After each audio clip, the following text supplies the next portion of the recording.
haben jetzt Ende März. Ist es mal wieder Zeit für den 200er. Und hier am Standort Kiel werden beim 200er immer 2 Stück angeboten. Einmal Mitte März, einmal Ende März. Und das ist auch das zweite Jahr, wo es wieder diesen Mixed Brevet gibt, wo man entweder Gravel-Strecke fahren kann oder man fährt Straße. Man kann sogar unterwegs wechseln. Willkommen zum Audax Brevet, bei dem du die Wahl hast, ob Straße oder Gravel, das 200 Kilometer Brevet, ein Brevet, 2 Strecken.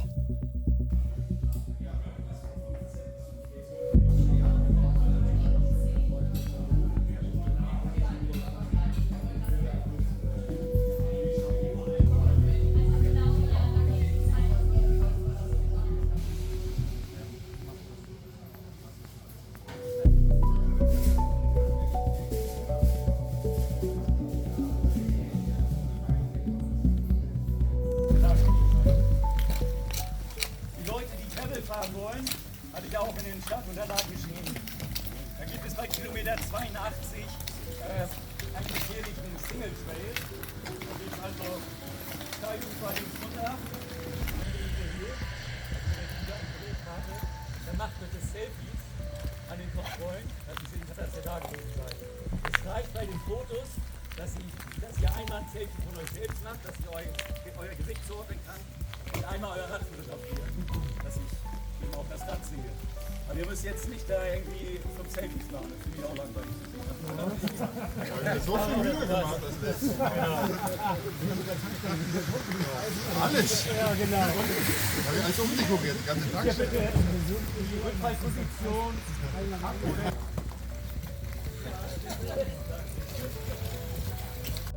Und das ist auch das zweite Jahr, wo es wieder diesen Mixed Brevet gibt, wo man entweder Gravel-Strecke fahren kann oder man fährt Straße und man kann sogar unterwegs wechseln. Und das sieht dann so aus, ich habe mal beide Pfade animiert, einmal in Rot und Magenta der Straßentrack und in Grün der Track der Gravelfahrer. Und man sieht jetzt sehr schön, dass sie sich immer wieder treffen bei den Checkpoints und teilweise die gleiche Route vor sich haben, aber oft dann halt unterschiedliche. Die 5 Kontrollstellen mit den Durchfahrtszeiten, die wir erreichen müssen, 1000 Höhenmeter gerade mal. Und hier hatte ich aus dem ersten Mal, das war ja 2024, wo dieses besondere Brevet hier in Kiel-Scheenkirchen ausgerichtet wurde, von ein paar Teilnehmern die GPX-Tracks erhalten, sodass ich das mal animieren konnte, wie die nun hier über die beiden verschiedenen Strecken sich dann verteilen und dann sich auch in die Länge ziehen so langsam. Der rote Track mit CS, das ist also Carsten, der fährt ja meistens immer am schnellsten und der Rest folgt dann. Und so fahren wir östlich von Kiel, also auf dieser Halbinsel vor Fehmarn, dann einmal schön herum. Eine sehr schöne Strecke, leider bei beiden Malen, also beim ersten Mal wie jetzt auch jetzt bei der Wiederholung in 2026 mit leider nicht so schönem Wetter. Ich hoffe, dass es dann beim nächsten Mal schönes Wetter, trocken mit etwas Sonne gibt und dass es nicht wieder so eine fürchterlich nasse und besonders kalte Tour wird. Sie wird auch recht anfällig, also unterwegs sind viele, die dann irgendwie flicken müssen, auch wiederholt. Ich bin auch dabei. Ja, gestern waren auf der Teilnehmerliste knapp 80 Leute, aber das sind, glaube ich, nicht ganz so viel. Ich schätze mal 50, 60 sind am Start gewesen. Ja, und noch einige, die Gravel fahren, obwohl das die letzten Tage hier ordentlich geregnet hat. Also die Strecken, die nicht befestigt sind, dürften schön aufgeweicht sein. Das gibt bestimmt eine prima Sauerei. Aber wir sind auch schon ziemlich dreckig. Es geht hier schon seit, 90 Minuten. Auch viel durch Feldwege, also landwirtschaftliche Wege mit Schmutz, sodass wir dementsprechend aussehen.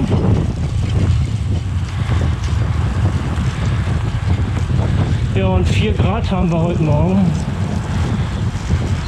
Noch fahre ich hier ohne Handschuh. So, jetzt wird hier alles nass, was wir anhaben und was nicht wasserdicht ist. Ich habe mich so gut wie möglich eingepackt. Ja, und die erste Zeit fahren wir mit einer Regenwolke mit. Haben also Wind von hinten, geht von Kiel Richtung Heiligenhafen zum Gosch und dann geht es rüber nach Grömitz und dann zurück nach Kiel über Malente. Das dann alles mit viel Wind von vorne. Also jetzt kommt er von hinten, aber also mittelwindig 3 bis 4 Beaufort und nachher frischt er auf. Wenn wir Pech haben, wird es nachher mit 5 Beaufort Wind direkt von vorne gehen. Also der Rückweg dürfte schön anstrengend werden. Trotz des 200ers nur. Ja, und das ist die erste Gruppe. Wie ganz unüblich, ganz klein nur. Noch hat keiner aufgeschlossen. Obwohl wir doch schon einige Kilometer unterwegs sind. Also, wir zogen weiter in unserer kleinen Gruppe, also 5, 6 Mann. Einer war vorweggefahren. So, keine Ahnung, wie der See heißt. Ist es hinter Propsteihagen hier?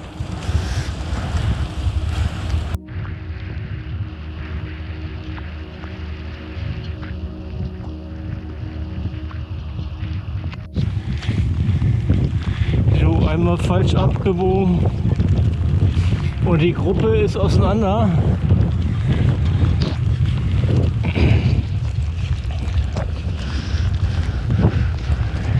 Er kommt auch schon zurück. Er ist sich nicht sicher, aber er ist auf der richtigen Strecke. Ja, und ringsrum ist immer noch alles grau. Ich glaube, wir fahren mit dem Regen mit, immer noch. Also alles eingesaut. Schuhe sind durch. Ja, da kommen die anderen.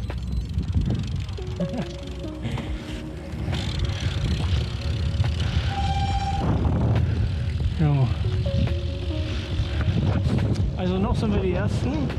Nur ein Ausreißer, der Däne, der ist vorweggestratzt. Und wo die anderen bleiben? Und wir waren also in der ersten Startgruppe, fuhren also pünktlich um 8 Uhr los. 5 nach und 10 nach ist dann die jeweils andere Gruppe gestartet. Und wir dachten, die müssten uns ja relativ schnell einholen, weil so schnell waren wir gar nicht. Aber bis zum ersten Checkpoint werden wir alleine bleiben, bis wir richtig schön durch und durch nass sind. Bei 4 Grad am Morgen. Jetzt so beim Fahren merkt man das ja noch nicht so. Aber nachher beim ersten Checkpoint, wo ich auch viel zu lange warte, bis es weitergeht, kühlen wir doch ziemlich aus und fangen dann an zu zittern. Und da sind also einige bei gewesen, die ordentlich gefroren haben.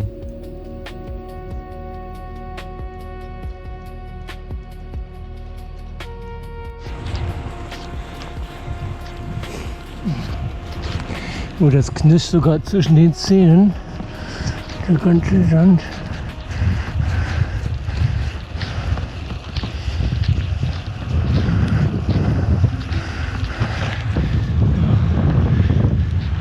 Alles voll mit Regenwolken verhangen. Und die Fahrer, die sich die Gravelstrecke ausgesucht haben, die sind ordentlich schmutzig geworden. Es hat tagelang geregnet, sodass das bestimmt alles schön matschig war auf den Wegen, auf denen die unterwegs waren.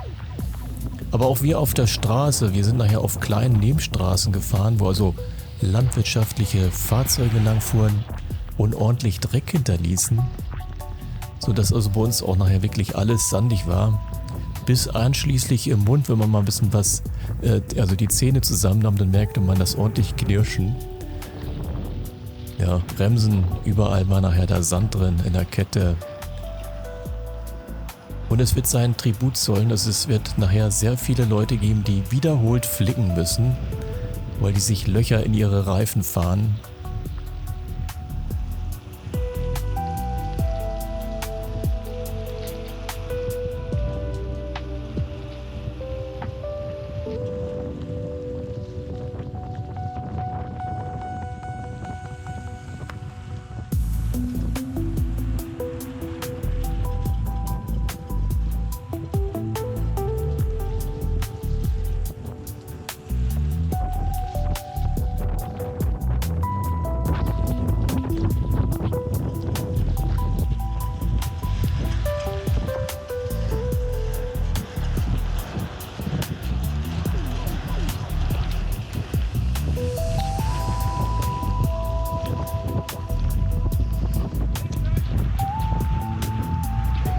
Schleswig-Holstein mal von seiner trostloseren Seite.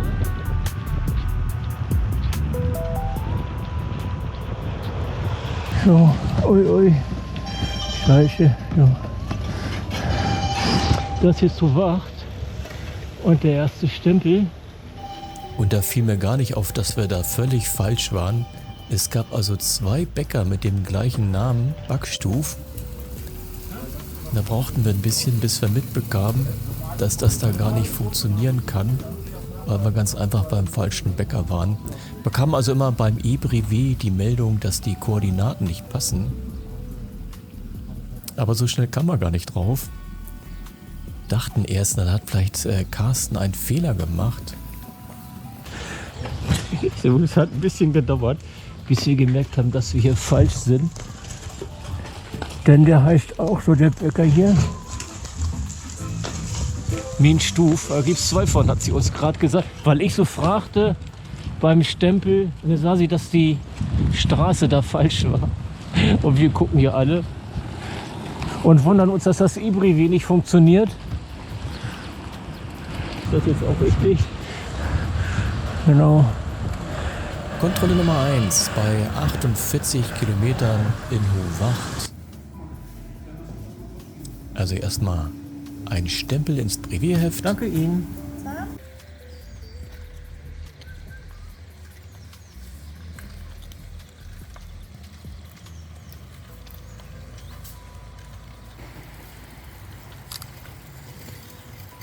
Und das übliche Foto fürs E-Brevet. Jetzt klappte das auch mit der Positionsbestimmung.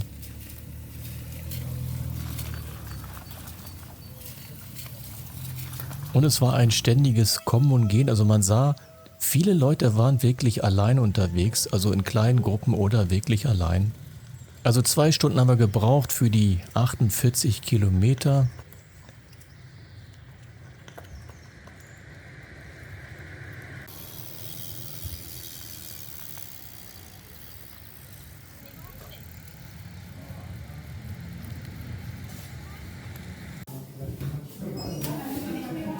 Willst du was trinken? Nee. Wir können mal den weiter. Also das sieht gut aus. Hier, wir haben. Jetzt gerade? Jetzt ist genau, jetzt ist 10:10 Uhr. Also ein bisschen kriegen wir noch und dann ist erstmal Ruhe. Okay. Und das kommt dann auch wohl heute. Ja, wäre schön, wenn das. Von oben kommt nichts mehr. Es ist nur die Straße. Ja, das, ich denke, der Rest wird trocken. Das sieht gut aus. Ja, perfekt. Und der Wind, mal gucken, der ist. Und das sieht noch gut aus. Obwohl hier steht 5 vor. 17 Uhr. Das ist immer noch 5 vor. Von vorne nachher auf dem Rückweg. Ja. Das ist, obwohl es danach nicht aussieht zur Zeit. Aber ich glaube, das ändert sich im Moment, wenn von vorne halt. Ja. Also man sah schon, anfangs hatten wir 4 Grad, nachher wären es 6, im Maximum wären es 7 Grad. Aber nun waren wir da, alle ziemlich durchnässt, einschließlich der Füße. Deshalb besonders unangenehm, wenn die Füße nachher ganz kalt sind. Und so kam einer nach dem anderen.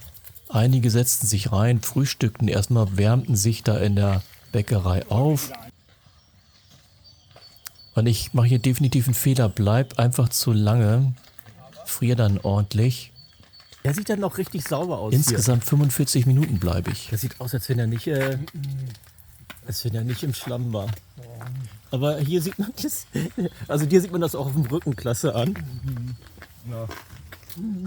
Ja, also ich zitter hier, obwohl meine Socken noch trocken sind. Der Kollege zittert auch. Ja.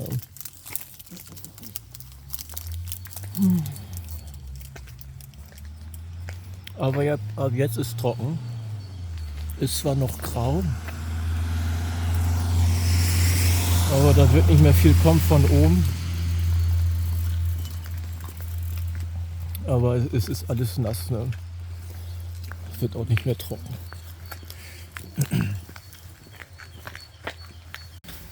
Ja, die hat aber eine geile Lampe. Und auch Ventile habe ich noch nie gesehen. Mit Schalausführung.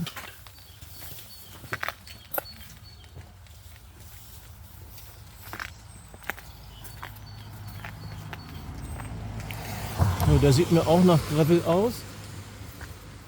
Ja, der hat sogar sein Licht an hier noch. Aber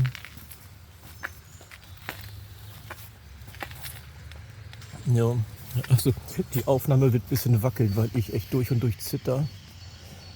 Ja.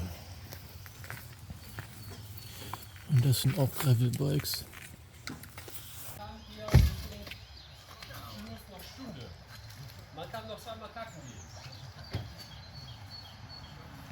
Und nach 45 Minuten Pause, die definitiv zu lang war, ging es weiter. Ja, das hat sich diesmal ziemlich schnell zerrissen, die Gruppe. Da sind schon einige wieder weiter. Also jetzt sind wir zu viert, da vorne sind es zwei und jetzt wir beide. Start zur Etappe 2. Und der nächste Punkt hier ist dann Heiligenhafen. Und so bleiben wir erstmal in einer Zweiergruppe. Ich fahre also die ganze Zeit mit Max und mit seinem genialen Bike aus Titan, maßangefertigt. Also gefällt mir unheimlich gut sein Rad. Seine Speichen sind aus Dyneema-Seilen. Muss unheimlich gut alle Stöße wegnehmen. Tat einem richtig leid, dass man so ein geiles Bike über solch schmutzige Straßen scheucht. Ja, hier als eins zerlegt ein Schlauch.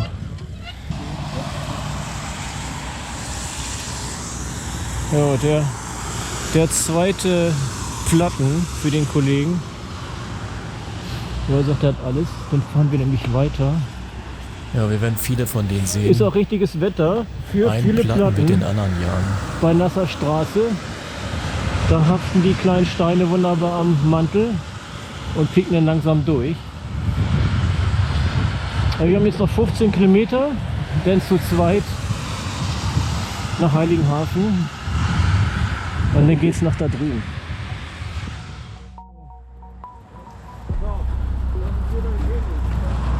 Ja, da vorne kommt man wohl nicht rauf. Ja. Hier schickt uns Carsten lang.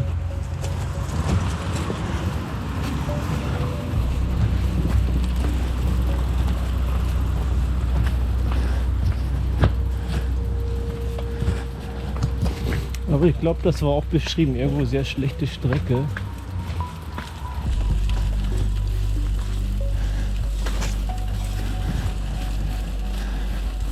Und so sahen halt wirklich viele Straßen aus, so kleinere Wege zwischen den Feldern, zwar geteert, aber dann in der Mitte oft schlammig von landwirtschaftlichen Fahrzeugen. Und der ganze Dreck, der spritzte halt wunderbar nach oben und saute einem die Kette ein, die Bremsen, ja, und einen selbst. Und den Fahrer mit so einem Turnrad, den werden wir immer wieder sehen. Er wird auch mit uns zusammen am Ziel einkommen. Ein Kollege fährt hier mit so einem Halbturnrad, Halbrennrad die Strecke und ist auch flotter Dicks. Er sagt, er macht wenig Pausen. Eine hatten wir ja erst. Ja, noch 7 Kilometer bis Heiligenhafen. Ja, Heiligenhafen mit der Ostsee.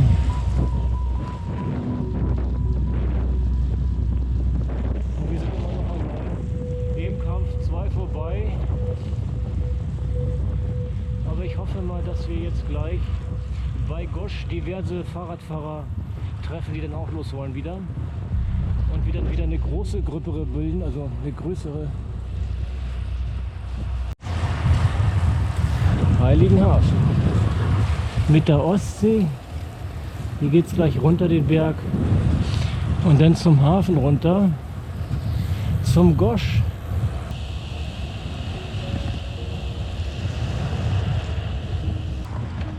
Die letzten Meter vom zweiten Checkpoint. Kontrolle 2 nach 87 Kilometern. Der zweite Checkpoint. Wo sind gar nicht so viel da. Oh, Gosch muss zu sehen sein. Und ein paar Fahrräder. Ja, die Meldung Nee. hatte ich auch noch nie gehabt, dass er dann die Karte da einblendet. Nochmal. Also wenn es nicht klappt, einen Reload und dann neu versuchen.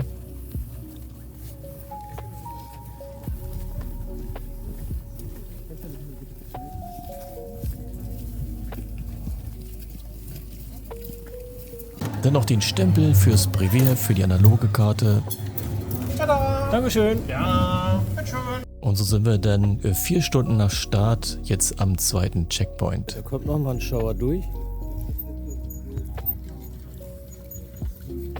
Und der Wind. 4 Beaufort haben wir. Und 5 Grad gerade mal.